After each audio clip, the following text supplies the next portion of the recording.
Hi friends உங்கள் Dice update. So இன்னைக்கு இந்த வீடியோவில் the greatest of all time படத்தை பற்றி பார்க்க போகிறோம். The greatest of all time இன்னும் 11 நாள் தான் இருக்கும் செய்து இந்த ஒரு படத்துக்கான ரிலீஸுக்கு.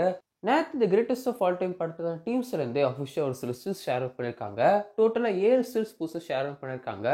இந்த 7 ஸ்டில்ஸில் ஆல்ரெடி ஒரு சில ஸ்டில்ஸ் நம்ம வந்து ட்ரெயிலர்லேயே பார்க்க வச்சிருப்போம். அந்த ஒரு சீன் ஒரு சின்ன சின்ன பிட் காமிக்க வச்சிருப்பாங்க இல்லையா ட்ரெயிலரில். ஸோ அதிலே பார்க்க வச்சிருப்போம்.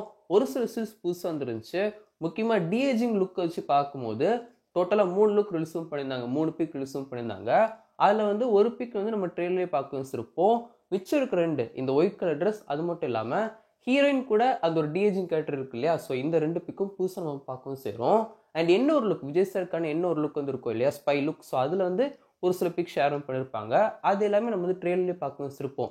ஒரு ட்ரெயினில் வந்து ஒரு ஃபைட் சீன் வந்து வரும். அது மாதிரி வந்து தாய்லாண்டில் ஒரு ஃபைட் சீன் வந்து ஷூட் பண்ணியிருப்பாங்க. ஸோ வந்து ட்ரெயிலே பார்க்க வச்சிருப்போம். அது இந்த ஒரு பிக்லையும் இருக்கும் செய்து. முக்கியமாக இந்த ஒரு பிக்ல வந்து டிஏஜிங் கேரக்டர் தான் முக்கியமாக பார்க்க செய்யணும். டிஏஜிங்கான ஃபைனல் அவுட்புட்டே இதுதானா அப்படிங்கிற டவுட் எனக்கு வந்து இருக்கு. இல்லைனா படத்தில் இதை விட கொஞ்சம் டிஃப்ரெண்டாக இருக்குமா, ஒரு சின்ன சின்ன சீன்ஸ் இருக்குமா அப்படின்னு சொல்லிட்டு ஒரு சின்ன டவுட் இருக்கும் செய்யுது. இப்போதைக்கு இந்த ஒரு பிக்கை பார்க்கும்போது டிஏஜிங்களுக்கு ரொம்ப நல்லா வந்திருக்கு அப்படின்னு தான் நான் வந்து சொல்லுவேன். இது வரைக்கும் வேர்ல்டு சினிமாலே ஒரு டிஏஜிங் கேரக்டர் டான்ஸ் பண்ண வச்சது யாருமே வந்து கிடையாது. டிஏஜிங் கேரக்டர் பார்த்தீங்கன்னா வந்து யூஸ்வலாக சும்மா வந்து பேசுறது தான் யூஸ் பண்ணுவாங்க.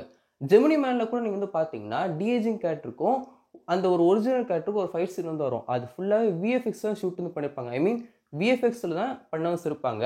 பட் கோட் படத்தை பொறுத்த வரைக்கும் அப்படிலாம் வந்து கிடையாது. டேரெக்டாகவே ஒரு டிஏஜிங் கேரக்டருக்கும் ஒரு ஒரிஜினல் கேரக்டருக்கும் ஃபைட் சீன் வந்து இருக்குது. டிஏஜிங் கேரக்டருக்கு எமோஷனல் சீன்ஸ் வந்து இருக்குது. கத்தி பேசுகிற மாதிரி இருக்குது, அழுற மாதிரி சீன் இருக்குது. அது மாதிரி வந்து டிஏஜிங்க்கு டான்ஸ் வந்து இருக்குது. ஸோ அவ்வளோ சூப்பராக the greatest of all time team வந்து ஒர்க் பண்ணியிருக்காங்க அப்படின்னு தான் நான் வந்து சொல்லுவேன். படம் ரிலீஸ் ஆகி படம் வந்து ஒரு பெரிய ஹிட் வந்து ஆயிடுச்சுன்னு வைங்களேன். நம்ம வந்து தைரியமாக சொல்லலாம் வேர்ல்டுலேயே ஃபர்ஸ்ட் டைம் ஒரு டிஏஜிங் கேரக்டரை இவ்வளோ சூப்பராக வந்து பண்ணியிருக்கோம் அப்படின்னு சொல்லிட்டு. ஏன்னா பீஸ்ட்லேயே நிறைய விஷயங்கள் புதுசாக ட்ரை வந்து பண்ணியிருப்பாங்க. பட் படத்தோட கண்டென்ட் நல்லா இருந்தனால அது எல்லாமே மறந்துட்டு போச்சு. முக்கியமாக வந்து அந்த மோக்கோ போர்ட்லாம் ஃபஸ்ட்டு பீஸ்ட் படத்தில் யூஸ் பண்ணியிருப்பாங்க. பட் ஏன்னா விக்ரம் படத்தில் மோக்கோ போர்ட் கேமரா யூஸ் பண்ணாங்க அப்படின்னு சொல்லிட்டு எல்லாரும் பேசவும் செய்வாங்க. ஸோ இந்த ஒரு படம் மட்டும் ஹிட் ஆச்சுன்னா இந்த ஒரு டிஏஜிங் ஒரு மிகப்பெரிய அளவு ரீச் ஆகும் வேர்ல்டு லெவலில். ஸோ வெயிட் பண்ணி பார்க்கலாம். ஸோ நீங்கள் இந்த ஒரு 7 ஸ்டில்ஸை பற்றி நினைக்கிறீங்க அப்படின்னு சொல்லிட்டு மறக்காமல் கீழே கமெண்ட் ஷேர் பண்ணுங்கள். இன்னும் 11 நாள் தான் இருக்கவும் செய்யுது.